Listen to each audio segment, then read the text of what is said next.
Welcome back to another episode of Outside the Field, guys. As always, it's your boy Chris, and that's Jacob over there, also known as Mr. Crabtree. It is, Blue tweet. yes, it is late Friday night, but you guys will be seeing this on Saturday. Actually, it might be Saturday morning by now. We recorded this late, but it's Saturday start and sit for week 7, guys. It is a tough week. A lot of injuries and a lot of byes. So I'm not gonna lie, guys. Finding these rankings for you guys was a tough week. So, It was Jacob, very rough, guys. It was very, very rough. And honestly, I don't even know what to do this week because I have in one of my two leagues that I'm 6-0 in, I don't have any running backs. I have to start Mark Ingram and Philip Lindsay in my dynasty because everybody's on bye. watch them But go for like combined like 44 points. I would be ecstatic because there's not many things I want to right now in the middle of the season. There's not a lot of things that keep going with 5 different leagues, but the one big thing that's gotten me going is trying to keep these 2 leagues undefeated as long as possible. So I just would like one. I haven't had an undefeated season yet. I would Well, like one. I had one league that I was down pretty bad at running back this week, but I got Javonte Williams in there at running back 2, and I got Ernest Johnson in there at running back 3, and they gave me Nice. 45 points, man. So I was like, you know what? Like, this is a good start. I had such a big goof this week. I picked up Ernest Johnson last week on waivers, but I guess Sunday before the game started last week, I put in a claim for some random guy and dropped Ernest Johnson when I was going to start him this week, and dropped him Thursday morning. And there's nothing I could do about it. Well, that being said, man, I think it's time to hop into the video. You know, the real reason the people Do it. come here to see. They don't really care about you that much yet, Jacob. Come on, my boy Cooper Kupp cares. You know, Cooper Cup might. Who's your quarterback start of the week, man? Oh man, we've been chatting so much, my phone shut off. But all right, guys, QB start of the week. I think this dude's been saucing it up. I think the offense is getting more and more electrifying. And honestly, he's putting up a show. He started off slow, but Joe Burrow is my start of the week. I think this is a guy. They're firing on all cylinders. All of their receivers are back and healthy, ready to go. I think it's a good schedule, and I think Joe Burrow is a great start this week. No, I like the call, man. I mean, obviously Joe Burrow's playing lights out right now, so I would expect him to keep going out there and showing out for everyone. So I like that one. My quarterback start of the week. It's a player who's been down a little bit. Started hot, cooled off, but Sam Darnold had a tough couple matchups. But he's at the back end of QB for you, QB 12. He honestly might even be on your waivers after a couple disappointing weeks. But he gets the Giants, guys. Nice matchup. So I look for him to right the ship here and kind of get it, go back out there. You know, I think they're still without CMC. Yeah, he's on IR. So obviously they're going to have to get it done through the air. So that is my quarterback start of the week. I like it. I almost went him, to be honest, this week, but I was like, you know what? I feel like I've had him going start and sits the last few weeks. I tried to stay away from Darnold. Who That's you got fair. as your sit this week, man? My quarterback sit of the week, guys, is Mr. Tua Tagovailoa. Second week back from the injury. First week was not good, not bad. But it was against Jacksonville. It is another good matchup against Atlanta. But honestly, just until Tua starts putting up big performances, guys, I'm just not really looking his way. Especially in a one quarterback league, I don't think he really just ever gets into that QB1 range for you. He just doesn't really have that much potential in the offense. They're not really using him a lot. They want to run the ball, even though they don't want to use one running back. So honestly, it's just an offense I'm trying to avoid, unless your name is Jalen Waddle, and probably Mike Gesicki too. But outside of that, I kind of want to sit too if possible. I hear you. I hear you. Yeah, honestly, I've just never been a big Tua fan, but his connection with Waddle does look nice, though. It does. Um, my sit of the week is Daniel Jones. Just about everybody that he has that is somewhat good at football is hurt and not playing. Sterling Shepard, his only hope for this week, looks like he re-injured or No, he did not. his hammy. I didn't hear it was a big thing, but I do think, from what I've been told, he's questionable for the game. So it's if Sterling Shepard misses, it's not a long-term thing. But I did hear he aggravated it. Barkley's out. Yeah, I see this game with Carolina, like Chris was saying with Sam Darnold. I think that they have been struggling recently. I think this is a great game for Carolina to kind of get back into their groove and get their defense. Their defense is going to step up this game, and I just don't see Daniel Jones having a great game at all. Last 2 games, he's had 5 and 5 as a quarterback. So definitely stay away from Daniel Jones this week. No, I think it's fair. He's really been turning the ball over a lot. So, but we're gonna hop right over to running backs. My running back start of the week. It's a player that might be on your bench. He might be on the waivers, but he's a player that you never feel great about starting. That's J.D. McKissic, guys.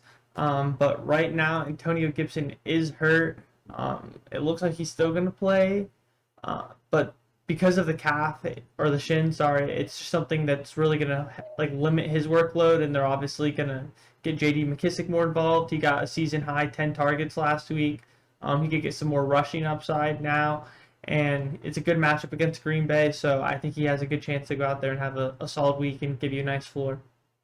Yeah, I like it. I like it. Actually, I know I'm skipping over my start now, and this might not be the most sexiest sit, but I'm actually sitting Gibson this week. The reason the reason I'm doing that is because like I see like he's starting. Now, obviously, like when you see a Gibson like starting somebody that's like the projected starter, you're gonna roll him out. Somebody like that, anyways. And I honestly like if I had him this week, I would be looking to sit him. Like Chris was saying, I do see McKissick putting up some good numbers this week. So You trying but to I'm kiss gonna him? yeah, McKiss him. No, don't do that ever again. I want to throw up. But jumping back to my start, because I just gave you my sit, because I just felt like it piggybacked off of Chris. I'm actually starting Mike Davis this week. Oh Um, my God. okay, listen. I know what you're saying. And honestly, you can still start Cordell Patterson too, because he's gonna get that receiver numbers. But Mike Davis, honestly, whenever he's out there, I don't know why, but he just somehow figures a way to get into the end zone. You look at his stats; he just puts up that it's nothing sexy, but it's 10-ish points a game. Like it's I'm gonna get the exact numbers up real quick, but his games per year so far 10, 13, 11, 10, 11. He just figures out a way to get it done. So some way or another, he'll get that 10 points for you. So that's my start of this week. And again, this is guys, this is something. It's not going to be hey they're going to put up 30, 40 points, but this is people we're trying to get that 10 points here to get you by this week. So that's my start. I did have in my notes that I had to speak to them about Cordero Patterson, and that you definitely have to have my man back in your lineup this week. I wasn't going to get graded on him because he's obviously smashed. ECR running back 12 Crabtree. So after this week, you got to come on the podcast and admit to your defeat on Cordero Patterson, just like you did Ezekiel Elliott. I never said he was bad, bro. I just was saying No, you said sit him, drop him, don't roster him. He's I not did good. not. He I said did he's not not say good. drop. I did not say drop. The snap share is not great, but he figures a way out, just like Mike Davis figures a way out to give you 10. So that is Um, my start, sir. Who is your sit? my running back sit of the week is Alex Collins, and if he does happen to miss the game, it's whoever is gonna looking like they're gonna get the starting role, whether that's DJ Dallas or Rashad Penny. Whoever the starting running back is, or any of the running backs here, I do not want to roll them out this week, guys. New Orleans is the second toughest rushing defense so far in fantasy this year, right after Tampa Bay, and it's honestly pretty close. I do think that they're going to use a committee approach with all these guys and some of them being kind of banged up. You know, Penny just coming back from the IR, Collins banged up. So I just don't see any of them giving you a good week, and I want to sit them all. Don't put any of them in your lineup and feel good about it, guys. Interesting. All right. Well, jumping back to receivers, I got my starts for you. So I'm going with T. Higgins, boys and girls. So this is kind of like, oh, what are you doing here? But for me, the way I look at it is, um, he's been the second option there.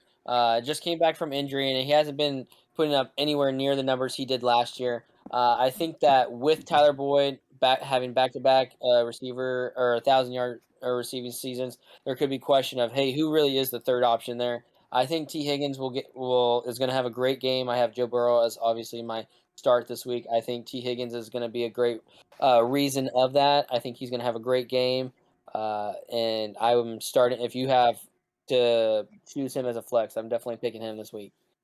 I like the call. He's up at receiver 22, so we're all obviously hoping he does have a good week.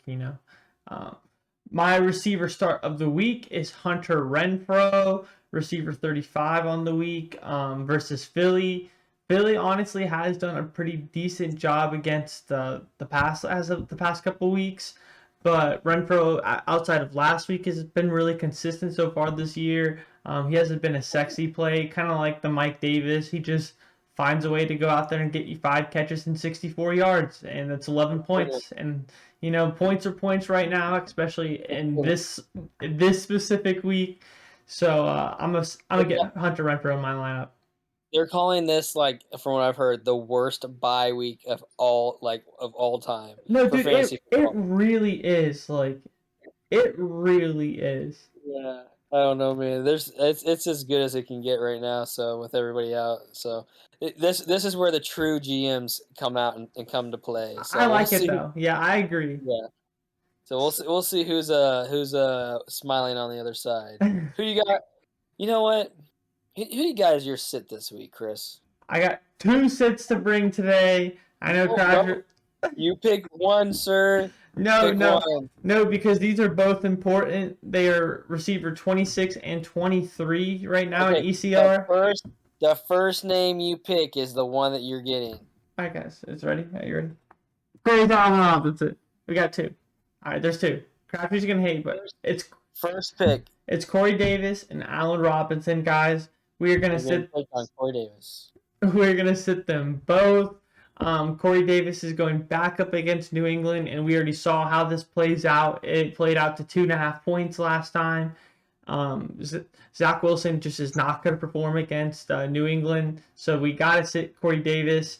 And the only reason I had to talk about Allen Robinson, guys, is because, like, I think everyone's like, this is finally going to be the week. Tampa Bay, it's a really juicy matchup. Like, you can't run against them, so the only way they can get it done is through the air. But I think no matter what, you got to just, if you can, please just keep Allen Robinson out, guys. Like, until he performs it, like, you got to keep him on the bench right now. You cannot have faith. I would rather start Mooney this week over Allen Robinson if I had to pick between the 2. I erased whatever notes we had on Allen Robinson because I'm going to put it back. Chris is getting graded on Corey Davis this week. Like Chris, I will also be getting graded on Corey Davis because I do have him as my sit. I have listened to you over the last few weeks, Chris, and I have come to agree with you when it comes to rookie QBs playing New England. He knows more because he's a bandwagon fan. But I'm a Tom Brady fan, y'all. But I'm a Chiefs fan first and foremost. Don't we forget. But I'm gonna take a play out of his playbook and kind of follow him with this one. I do think that Corey Davis is going to have a bad game. Not so much his fault, but just because Zach Wilson will have such a poor game. I'd be shocked to see if he has anything better than a 10-point game. Yeah, I agree. Yeah. Let's go into our tight ends? Yes, sir.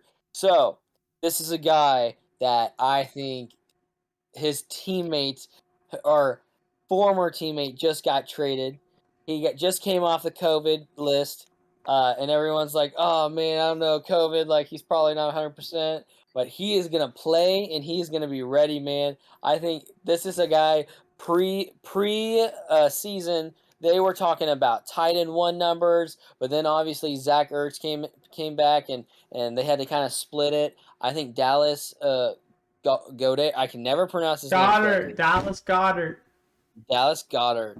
I always feel like it's Goddard. I don't know why. Dallas Goddard is going to eat, and I think Jalen Hurts is going to target him a lot. And this is a guy that if you have him this week, I think you start and you feel happy about it. I have to disagree here. Oakland, all right. Eagles, second worst pass rush allowed. Oakland, second highest pass rush Interesting. going.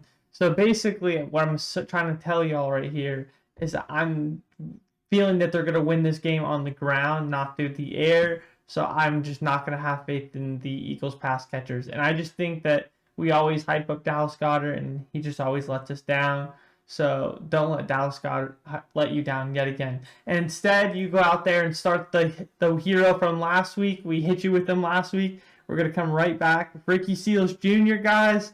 Back to back, huh? Yeah, as soon as until Logan Thomas comes back, we are just probably going to keep Ricky Seals in the tight end spot unless you have better options, obviously. But he gets another really good matchup against Green Bay. Taylor Heineke's last chance to probably keep his job if he wants it. So I assume that Taylor Heineke's going to go out there and try to ball and have a really good week. And Ricky Seals Jr. is going to keep it going. I don't know, man. It just feels like a McLaurin type of week. I don't know. We'll see. We'll see. He's still working his way back from the injury. Moving over to my tight end sit, just like I was hating on Dallas Goddard, I'm still gonna keep hating on Zach Ertz. I told you guys to trade him, so if you were not willing to do that, instead you just need to leave him on the bench because I just don't have faith, guys. It's against Houston. I think they're gonna get up early, big. They're gonna get big early and they're just going to lean on the run game. And I think they have a lot of mouths to feed, and I just don't have faith in Zach Ertz getting enough work there this week. His second, or basically his first game. So please sit Zach Ertz. Man, don't know what he's talking about. Zach Ertz. All right, guys. We'll make a bet on it if you want. I'm going extremely bold here. You guys are all going to be like, what the fuck is this dude on? Oh, sorry. You're going to be like, what the hell is this guy on? That's not really much better. Kyle Pitts. Sit him. And here is why. Last week was the most targets he had. Almost everybody and their mom was out. Calvin Ridley was out. Russell Gage was out. And I believe Cordell Patterson was out as well. No, he played. No, Cordell played. Never mind. My bad.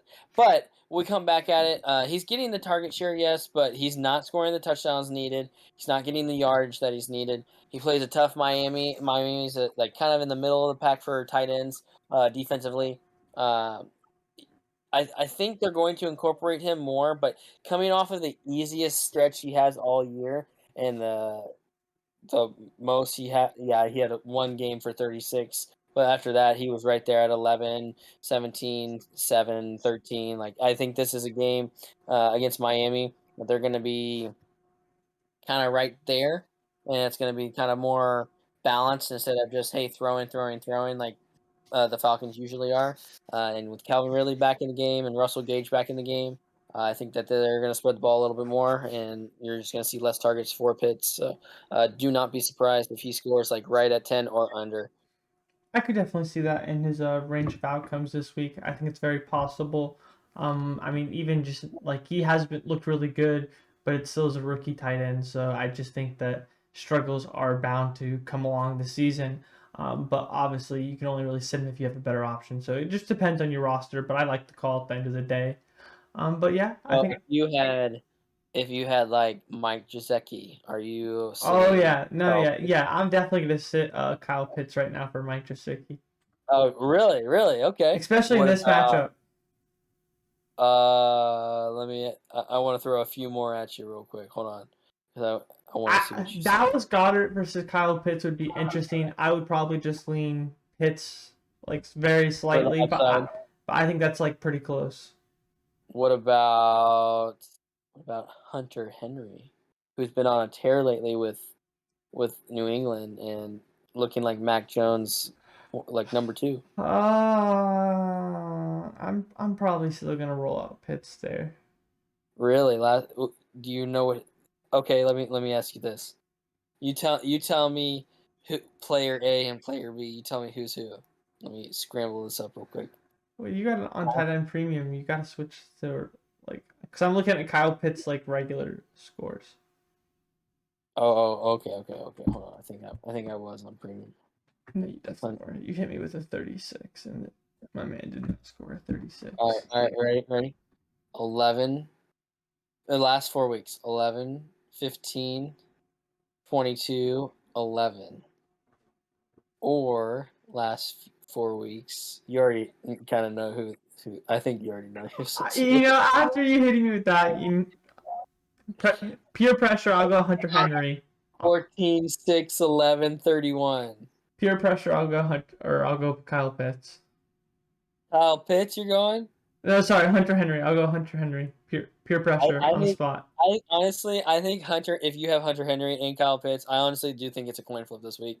Like I could see, like I would probably go Hunter Henry myself, but at the same time, you got to put into mind, hey, like you have Depends on your Patriots roster playing. too. Like if you need Yeah, but upside, you're probably gonna plug in Pitts still. agreed. Actually, I take that back. If you have Hunter Henry and Pitts, I would probably start Pitts only because I see the Patriots dominating the Jets so bad that they don't need to throw the ball nearly as much as the Falcons would. But that I would like it's still right there. But that being said, I think that's all we have for you guys today. On the season so far, Crabtree is at 33%, guys. It's a little tough sledding, so hopefully he's gonna pick it up here. I'm at 66%. We had a down week last week. It kind of brought us down, but still twice as many right as Crabtree. So I would probably start the players I told you to play this week. But I appreciate you guys coming out and still listening to Jacob. He needs the entertainment sometimes in his life, y'all. He's a dad now. I'm just giving you a hard time, buddy. But Dad, bro. I know, but thank you guys for tuning in. Y'all are the best. Please hit the like and subscribe. Jacob, what If you you got? guys if you guys ever wonder like who you really should listen to, just go to the comments and ask us our records. Like I'm happy to let you know anytime. Chris might not be as happy, but it is what it is. As always, guys, it is great to have you. Hit that like and subscribe. It is much appreciated. We'll catch you on Tuesday to talk about